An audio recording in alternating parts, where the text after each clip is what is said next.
Welcome to the second part of our Atmos tutorial. In the first part, we looked at how to run the model, and in part two, we're going to show you the input files, how to edit them, how to find them, how to change them so that you can run a specific planetary condition or experiment. So open up your terminal window, go to the Atmos subdirectory, and we'll pick up right where we left off last time after having run the model once. Now we're going to dive into the input files for that run and then show you how to change things up. Now, a couple things about the input files. Now I'll go over. So that's in photochem/input files. I'm not going to go into detail on each one of these here. I'll go over them briefly. Input photochem.dat is the where the sort of photochemical controls lie. So let me show you what that looks like.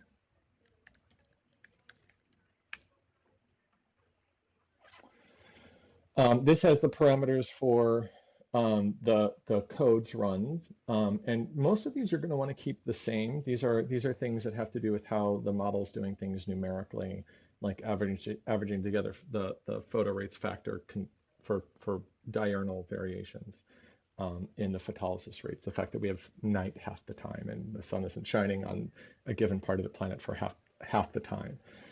And whether or not there's seasonality, things like that. The things you're going to want to pay attention to is if you're running a haze type model, you might want to pay attention to these things at the bottom, which control the fractals, whether or not you're using fractal hazes or not, the density of the hydrocarbons, whether or not you're coupling to the climate code. But really these two, and then this one, IHC type. Now there's some diagnostic information here at the bottom on what these various things mean. I suggest you read it if you plan on running hazes or if you plan on looking at this at all. The other thing I'll point out is the zenith angle, which is set to 50, which is the value for which the model reproduces modern Earth's chemistry the best. Remember, this is a 1D model, and it's not including the effects of the fact that the sun shines on the Earth at a variety of angles from the equator to the poles, and it just doesn't account for that with one run. You could account for that by running this for a bunch of zenith angles, although for most of the work we do, we just run the one zenith angle that captures the global annually average behavior the best. And that's what this input file is really set up to do, is to reproduce modern Earth's global and annually averaged chemistry as well as possible. So if you want to do something different, like if you want to do a tidally locked planet, if you want to consider 3D aspects of things, if you want to simulate a planet that might have a different orbital configuration and therefore it might have a different zenith angle to give you the average properties, you might want to change that. Or at least you might want to know that this is really tuned, and a lot of this is tuned, like the diurnal variations and the seasonality is tuned towards reproducing modern day Earth's atmosphere as accurately as possible with just one column of information. We're going to move to the next input file. I'm going to go to parameters.inc. And this has the atmospheric, the atmosphere's kind of matrix sizes is primarily what it has. And what an include file is, by the way, this is actually Fortran code here. This isn't an input file that's being read in as much as it's Fortran code that's being, you could think of it as being copied and pasted at the top of just about all our subroutines. The reason we did this is these parameters, they define the sizes of the vectors for much of the code. And before we had include files, we would have had to have gone into every single subroutine and changed each one of these, each instance of a parameter. So for example, NZ equals 200, that's the number of layers, it's 200 layers, and Q is the number of long-lived species in the code, and P is the number of particles in the code. NR is the number of reactions in the code, and SP is the number of species total, including long and short-lived species. And I think Nmax is the maximum number of reactions that any one molecule undergoes. So if you count up all the reactions that atomic oxygen O undergoes, and then you count up the number of reactions that atomic hydrogen undergoes, and then you count up the number of reactions that any given molecule or species in the code undergoes, it's the maximum of those numbers. This is then the maximum number of wavelength intervals in photolysis reactions, photolysis species, aqueous species, the number of temperatures in a vapor pressure input file, pressures per temperature in another data file, and a file unit for cross sections used in our cross section subroutine. A lot of these parameters you might want to change. You might want to change the number of layers in your atmosphere to get more resolution. We had to do this for Titan, for example. You may want to change the number of species in your code if you're simulating a more or less complex chemistry. You might change the long-lived species or the total species. You may also have to, when you're changing the chemistry, simulate a different number of reactions connecting those species. I'll show you what that looks like later. If you were to change any of those things, you would then have to change this parameters.inc file. You can't just change it in the input file. You also have to change it here because of the way that the version of Fortran we're using here and the way we're using Fortran. It sets those vector links at the start of each subroutine. And so you have to change it here one time for any subroutine that you've changed, but then you don't have to change it again. Just a note. Most of you, unless you get to very expert use where you're making your own templates or you're making your own chemistry cards, your own species.data reactions.args files, you won't have to touch this at all. This is all preset for the template you're going to be using. But when you do get to the point where you're editing not the boundary conditions of the species, but the list of species or the list of reactions, that's where you'd have to get in and change this. So that's probably the most complicated input file.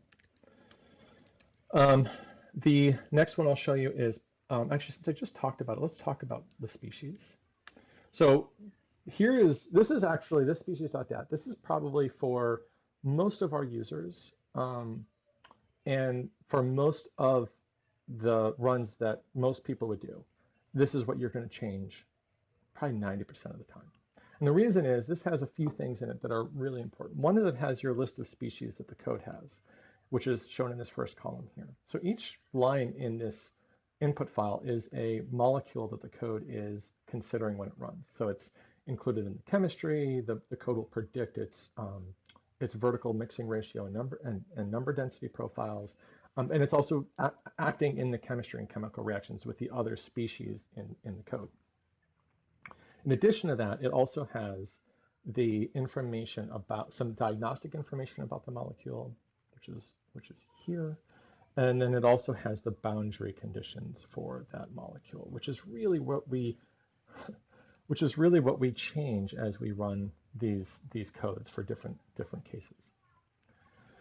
The first column here has the species name, so atomic oxygen, O2, H2O. Most of these are molecular formulas. Some of them, like this aerosol, is not a molecular formula. It just has a name, SO4 aerosol. This is a sulfate aerosol. This is a polysulfur aerosol. These are hydrocarbon aerosols, pure hydrocarbon aerosols.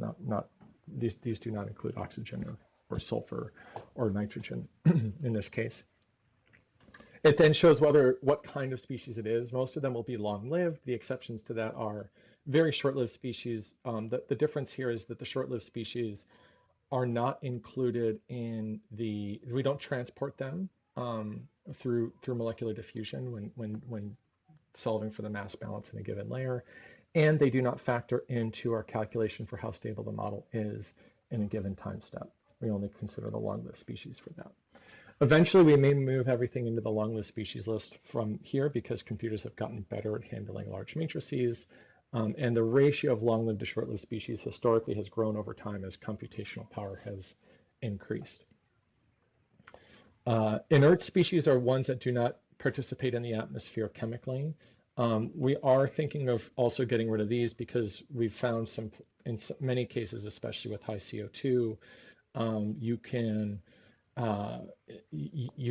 get some inaccurate or imprecise results by assuming that CO2 is inert. And by the way, N2 is also mostly inert, but now that we're starting to move into Titan chemistry, where there is some N2 photodissociation and simulating some high energy, some exoplanets in high energy environments where they're getting a lot of XUV radiation, there is also N2 photodissociation there. And so we're thinking of moving these out of the inert species list and into the long-lived list.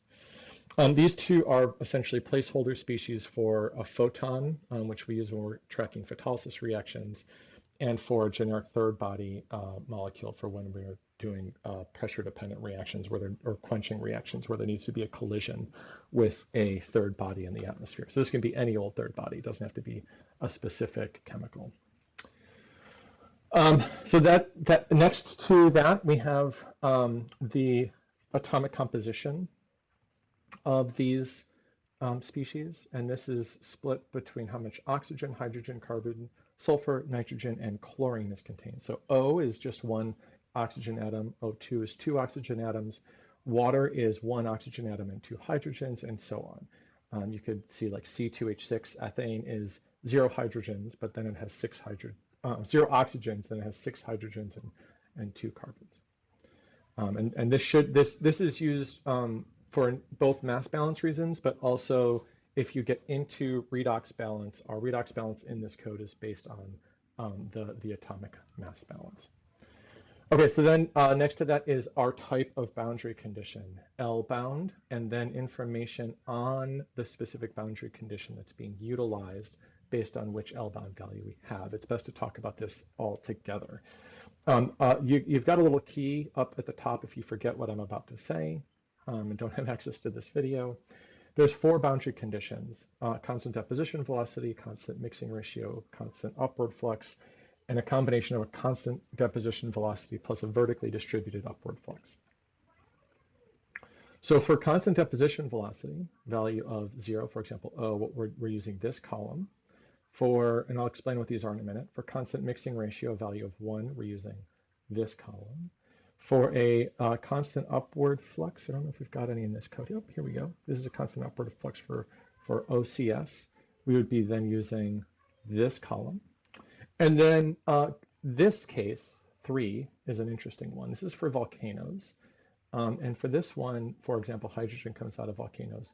We use both a constant deposition velocity and a constant flux, and we distribute that flux horizontally, vertically over a given number of height, in this case in kilometers. Because let me just talk physically about what these different boundary conditions represent. A deposition velocity is basically things being deposited into or at the surface, and it accounts for things like reactions with rocks at the surface, dissolution in water at the surface, or consumption by biology at the surface. Those are all things that can essentially consume a species when it hits a surface of a planet. And we account for that with this VDEP value. VDEP ranges between 0 and 1. If VDEP is 0, that means there'll be no consumption at the surface. And then the presence of, it's sort of like a zero flux condition. However much of the gas is in the atmosphere would then be just the pure mass balance based on the chemical production and destruction in the atmosphere, with nothing coming in or out of the boundary condition at the bottom of the atmosphere. VDEP of 1, which is the other extreme, is extremely efficient removal at the surface. So you could kind of think of it as every time the molecule hits the surface, the molecule is going to get consumed by something at the surface, whether that's chemistry or biology. And there's papers by people like Karecha et al.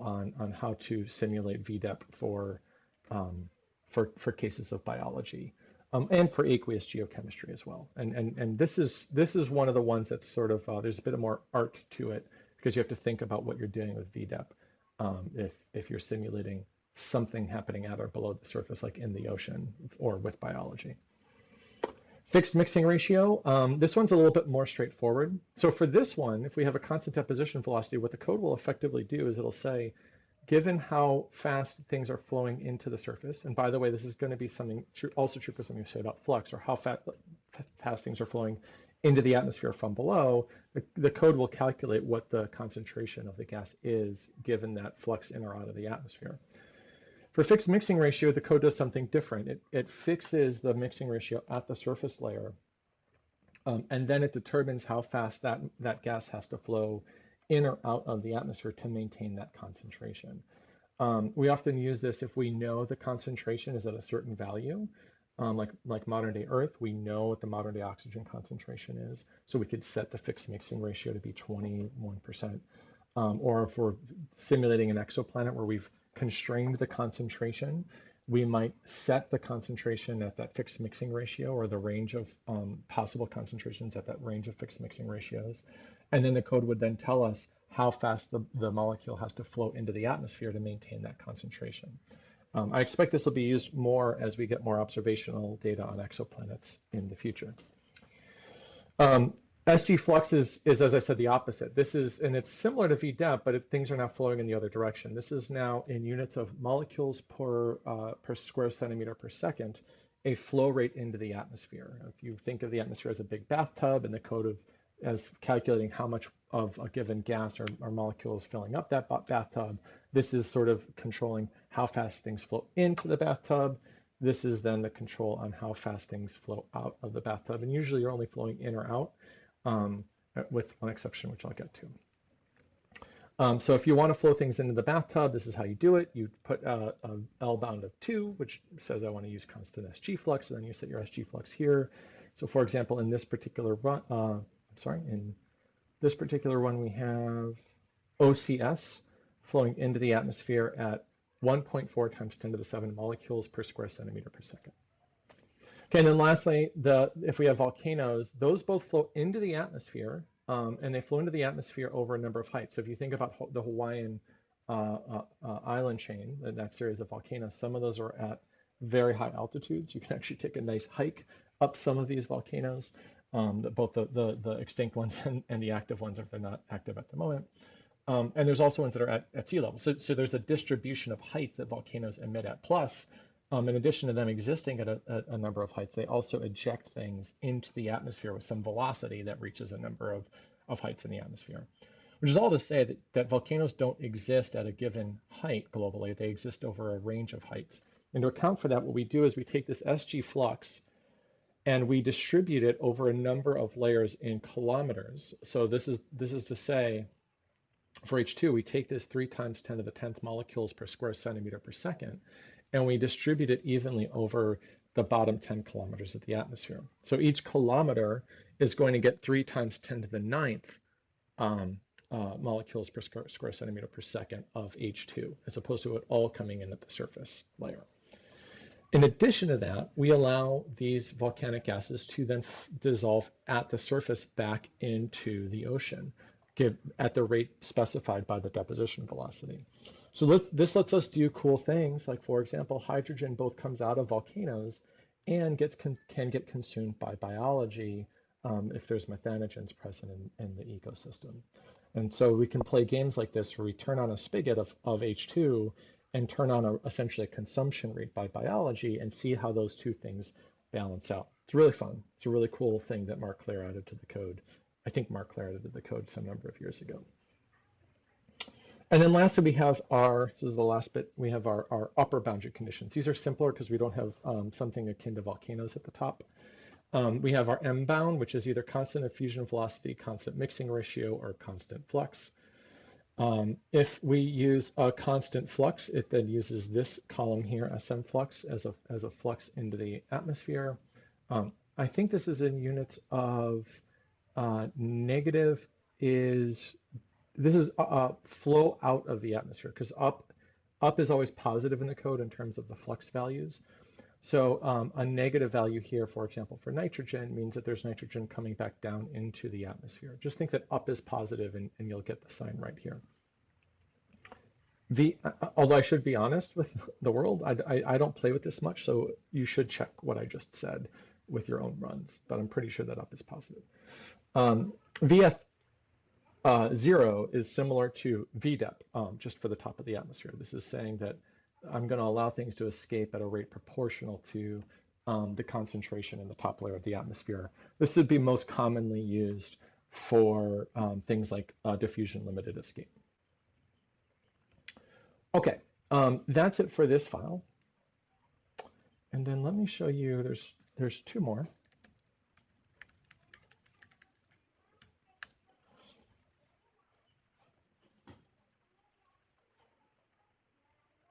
One of them is reactions.rx. This has the reactions in the code. So all those species, what the code is doing is it's tying them together. I think I had some like 89 species there. Can't remember how many. the code is allowing them to react with each other in the atmosphere. And we have 403 chemical reactions in the atmosphere. And we have a data card here with the reaction. So if you might go in and edit this if there's an update to a reaction rate constant, which I'll get to in a minute, or if you want to make the chemistry more or less complex than it is in the state you inherited the code in. What this has is it has the reactants, the things that react with each other, then the products, the type of reaction, which is either a two-body reaction, a turbody reaction, a photolysis reaction, or a weird reaction. Now, weird basically just means that it doesn't fit the standard functional forms when we're predicting the reaction rate constant.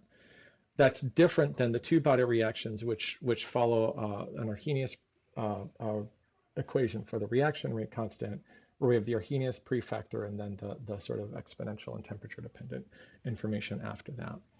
And a turbody reaction, which has the same thing. And we have our constants from which the reaction rate can be calculated here for a turbody reaction. Photolysis reactions are calculated in a separate subroutine. Unless you think that the quantum yield is going to be small, just leave these all at 1. And then the weird reactions, the code's actually not reading this. This is basically a big comment that tells you what the functional form is in the Fortran code. And then this equation actually exists in the Fortran itself. So if you wanted to change one of the weird reactions, you'd have to actually go into the subroutines.f subroutine and edit the code and then recompile it. The reason this all is sitting in an input file so that if we did want to change this, like test the sensitivity of the model to this reaction rate constant, we could change this value or this value, run the code again and not recompile it. We can do things like sensitivity tests to the uncertainties in the reaction rate constants, or like I said, update them to a more modern set of measurements or predictions if we have those.